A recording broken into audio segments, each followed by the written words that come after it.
Here with Janibek Alimkhanuly, the 8-0 27-year-old, highly touted former Olympian against Gonzalo Coria. And then, of course, it all leads to the world championship fight between Emmanuel Navarrete and Ruben Villa for the vacant featherweight title. Here's ring announcer Mark Chinook. Good evening, ladies and gentlemen, and welcome inside the MGM Grand here in beautiful Las Vegas, Nevada. This is boxing. This is Top Rank, presented by Hall of Fame boxing promoter Mr. Bob Arum. This bout is scheduled for 10 rounds for the WBO Global middleweight title.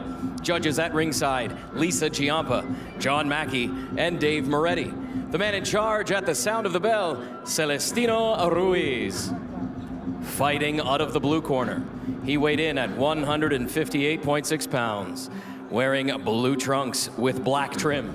He brings a record of 16 wins, 3 losses, 6 of those victories coming by way of knockout. From Cordoba, Argentina, Gonzalo El Mago Coria. Fighting out of the red corner, he weighed in at 159.6 pounds, wearing gold trunks with black trim. He brings a perfect record, 8 wins, no losses, 4 victories coming by way of knockout. He is a 2016 Olympian, the WBO number 4 ranked middleweight contender, the reigning WBO Global middleweight champion from Zilandi, Kazakhstan, Janibek Alimkhanuly.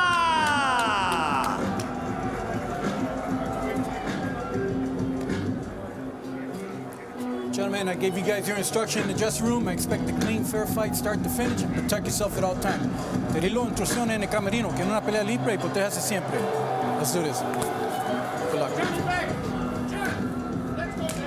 Kazakhstan, and fought for his native country as a 2016 Olympian, but he lives and trains in Southern California, in Oxnard, California. He's with Buddy McGirt, and Buddy is very high on what the future holds for Alimkhanuly.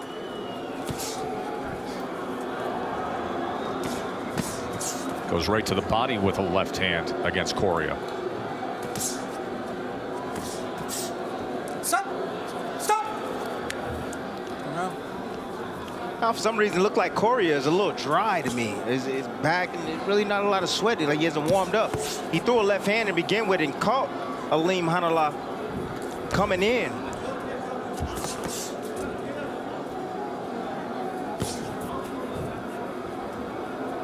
Two southpaws matching up here. Coria, the 4-year pro from Argentina. This is his first fight in the United States. And Tess, you said 2 southpaws. A lot of times we don't get 2 southpaws. You get the orthodox fighter in the southpaw. But, you know, it's like the southpaw looking in the mirror. You know, it's very uncommon for 2 southpaws to face one another. So things may be a little difficult, but the amateur experience, I believe, of Alimkhanuly is going to serve him in this fight. Alimkhanuly's doing the right thing right now. We talked to Coria yesterday, and if you read his bio, he tells you right straight away that my father, he taught me how to box. I don't want to slug. I don't want to do all that. And Alimkhanuly also likes to box, but he knows that he's facing a boxer tonight, so that's why he's pressing. He's doing the right thing in this first round. Wait! Stop! Another reason why Alimkhanuly is pressing is because he doesn't feel threatened. Coria doesn't have punching power. And a lot of times when guys don't feel the power from their opponent, they're willing to walk through punches and take more risk. I don't even think Coria landed a shot yet, Tim. How does he know he doesn't have? Oh, there's a big left hand from Alimkhanuly that scores the knockdown with a minute to go here in round 1. 7, 8. ¿Está bien? Anda para acá. ¿Quieres seguir? Dame. Box. 8-0, 4 knockouts, looking to make a splash here with TV coverage before our world title fight. Patiently goes to the body. Bringing everything behind the jab, Tess. Nearly caught him with a right hook right there. ton of fundamental flaws from Coria. You know, you got to keep the opposite hand up. If you're going to throw a shot, keep the opposite hand up. And when he was knocked down, you can see clearly he had dropped his hand.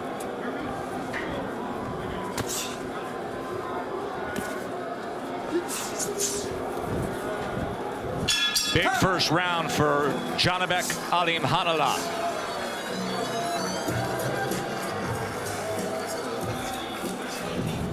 Alimkhanuly's been stalking Coria this whole first round. As soon as Coria opens up right there, he leads with his head, and Alimkhanuly just times him. He doesn't really make a major move. He just turns it over, and the impact of the punch and from Coria rushing in like that, it gave the type of impact where you see the kind of reaction that you got. And he didn't even turn it. I'm talking Alimkhanuly didn't turn the shot over. It kind of grazed him. That's why Coria got up and was able to continue. If he turns that shot over, we may have a different result. And landed on the chin. If it went on the chin, it would have been probably lights out. All right.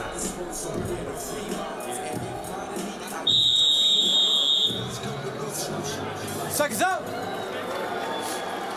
In the final instructions from Buddy McGirt, former world champion himself. We asked Buddy, how do you deal with the translation? Got a guy from Kazakhstan.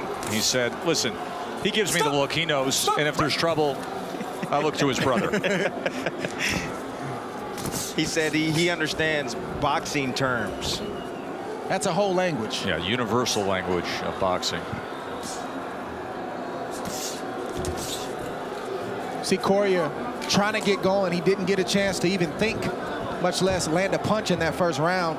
He's got to start getting going. He's got to get his engine revving, or this fight will not last long.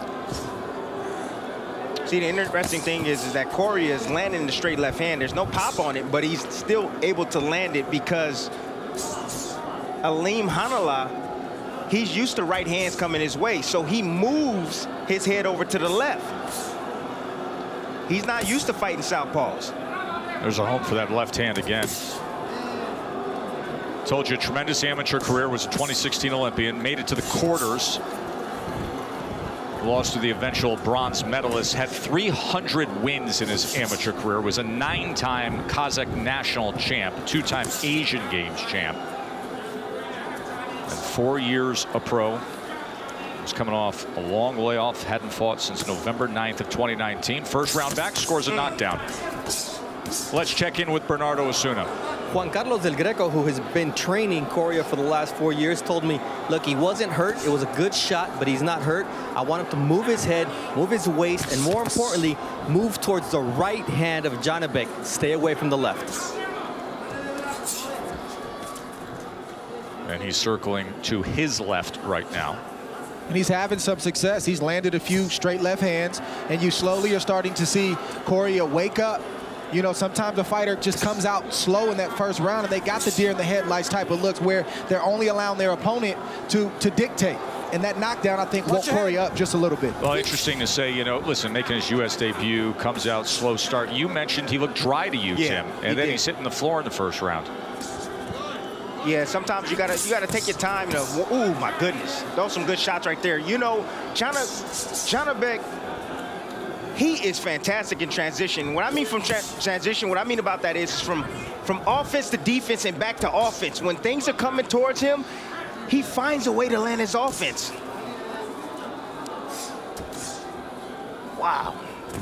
Oh. Another big shot there with the left hand. He's hurt. But look at it, was as Coria was throwing a shot, he found the opening. Oh, and there's a short right hand and a devastating knockdown. Puts him under the bottom rope. He is laid out, face down. It's over. Big power from Alimkhanuly to move to 9-0.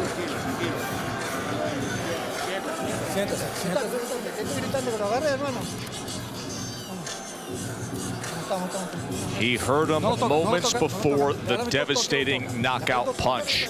And what a thudding, viper-like blow it was. A wrecking ball just hit Coria.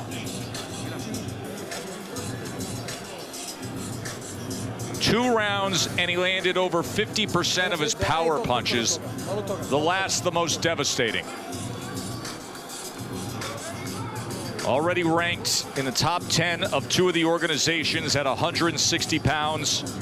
You talk to his team and they will tell you they want the fast track. They say, we are ready to fight for a world title. 27 years old, keep in mind, had a very long amateur career.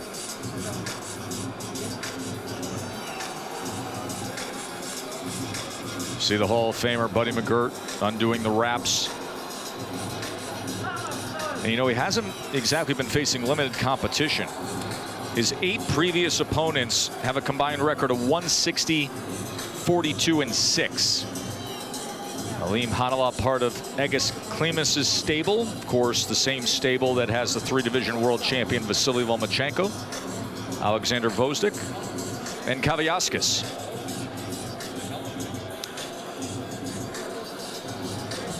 Look, first of all, you gotta warm up in the dressing room, especially if you haven't been in the ring in over a year.